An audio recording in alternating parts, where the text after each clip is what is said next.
Hello, this is your weekend tarot starting Friday the 27th of October. It's great to be here again. I hope you've all had a good week and that you're excited and ready for the weekend ahead. I'm using the After Tarot for today's reading, and this is the deck that portrays the moments following the events in the original Rider-Waite deck. So we can now see what energies and influences we'll be embodying and playing with over the next couple of days, so that you can plan your life accordingly, and if required, make some small adjustments to really maximise the benefits of what the cards have to offer. So let me get these straightened up. We have the Seven of Wands, and we have the Tower, and the Mage, both from the Major Arcana. Looking at the Seven of Wands, you can see the character with the staff in the middle there. And this person's really having to stand their ground and defend or fight off what looks like multiple opponents. These opponents, they could be in the form of opinions, expectations, or even unwanted competition from others. This card is about facing a general opposition and having to stand up for what you believe in. The message with the Seven is to try and embody that tenacity just like the character there, and pick up your wand and push back those naysayers. You need to stick up for yourself, literally, because the people around you may not always fully understand your position. In all likeliness, your friends or family or co-workers will feel threatened by something they don't understand, or they're simply trying to make you conform to their general social expectations and obligations. For the most part, these are generally based on their personal feelings of self-worth. So you, if you can stay strong, if you can face up to the challenge, you'll be able to refine your principles, you'll gain courage, and you'll gain valuable experience. You will be developing your character and achieving mastery in your own personal life. So, you're guided to ask, what is it I truly believe in? Now to find the answer, we really have to get to the core of this belief, that what you're standing up for. We can't trust our emotions on this one, because they tend to change with the tide. And we can't trust opinions or expectations because they're usually imprints from other people's experiences and they don't have anything to do with us. With the Seven, which is a divine number in all of creation, we're guided to find the middle way, or the 0 point, to get to the core of our personal truth.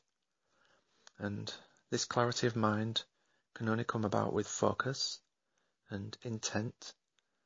We're urged to go to a quiet place and to shut out those doubting voices and delve deep within and to eliminate all emotion, eliminate all distraction, and try and get to the core of our personal truth.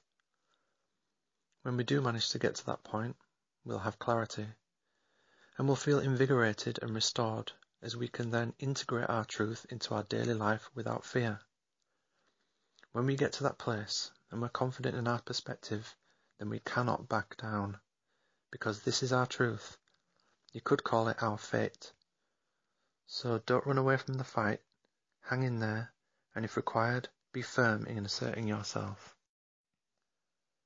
Now we have the Tower from the Major Arcana, and looking at this archetypal image, we can see the Tower being struck by lightning and the apparent chaos and disruption that has ensued.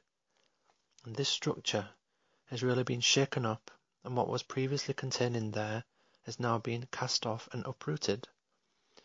Now the Tower card, as distressing as it may first appear, really has to be taken into consideration with the cards alongside it, because when we read it on its own, it generally just portrays the image itself, which is the energetic influence of being hit by lightning and the changes that occurs. But the Tower for you can be scaled down to daily events.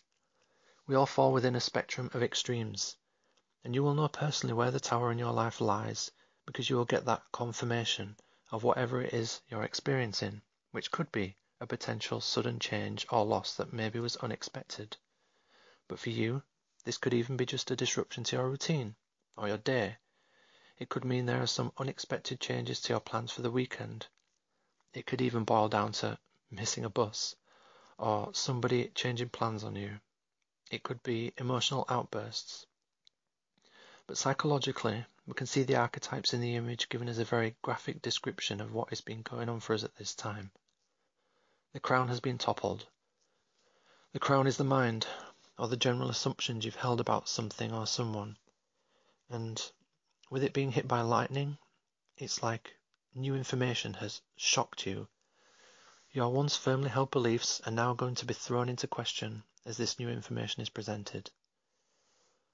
Your behaviours and your emotions, as represented in the red and blue clothing of the people on the ground who have also fallen from the tower, will force you to adapt and think and behave in brand new ways based on this disruption to what you call the norm. The star always follows the tower. There's also the saying that it's always darkest before the dawn, so have faith that this change for you is crucial and that it will indeed help you to analyse and adapt your mind and beliefs which may have previously been limiting you or obscuring your vision to a greater truth. And now we have the mage or the magician, and this is the first card in the tarot following the fall. The mage is the initiator. This person has the potential to put thoughts into action and to make things happen. The mage is presented with many choices and many tools, and in the original deck it's as if he's not quite sure of his own power or responsibility. He's at play. What previously may have felt like a period of coming to terms with this new situation, this area, has now manifested into a bit of bravery and conscious and focused effort. The mage has now taken control of the elements and has discovered a newfound strength. The message here is that to take control of your life and your environment, you need to first have the vision. And from that vision, you need to really have the courage to start making changes. When you feel that courage, you can start putting things into action.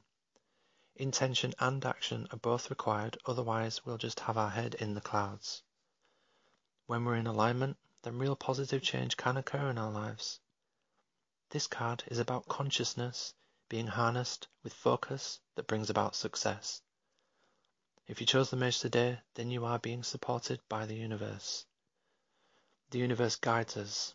It gives us signs and opportunities all the time. But truly, it's up to you to start acting on them and using the creative power, just like the mage. The universe has no obstacles. The mage is number one. And the universe is empowering you to start manifesting your vision. So look to take advantage of this opportunity right now by staying focused on your goals, by being daring to step out of your comfort zone and trusting that you can apply that power. If we look at this as a general reading, I'd like to comment on the Seven of Wands, where your belief or goals or opinions are being thrown into question. Obviously, you're fighting opposition from others, and you're also having to battle those inner doubts. I do feel like you'll be faced with some kind of new truth or interference, as described in the Tower, and this will force you to either change your mind slightly, or at least have the willingness to change your stance a little on the situation. I feel you should have that period of reflection, and look to get to the real core of your truth, which is your truth. After you've survived the initial shock or interference of the Tower, and you've fought off the opposition, you will be forced to think or adapt in brand new ways. And hopefully by then, you'll have found the core of what you were fighting for in the first place. You will have finally made up your mind and refined it. And then, you'll have a real opportunity. You'll be able to start bringing positive change into your life through the mage.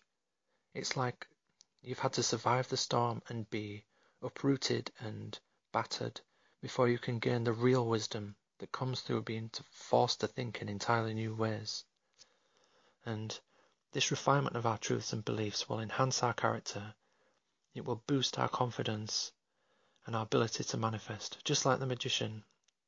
And this boost, it will be tenfold, because we won't have that internal opposition or doubt, and all of our external opposition will no longer cause us to doubt ourselves, because we will have found the core of our truth. In a sense, we will have discovered our calling. Thank you for joining me this weekend. It's been an honour to read for you and to share these insights and messages. I will be joining you next for Halloween, and I do have a new deck that I'm quite excited to share with you all. If you haven't already, then please can you press like below, and if you're new here, then welcome. Bless you all, and I hope you have a great weekend.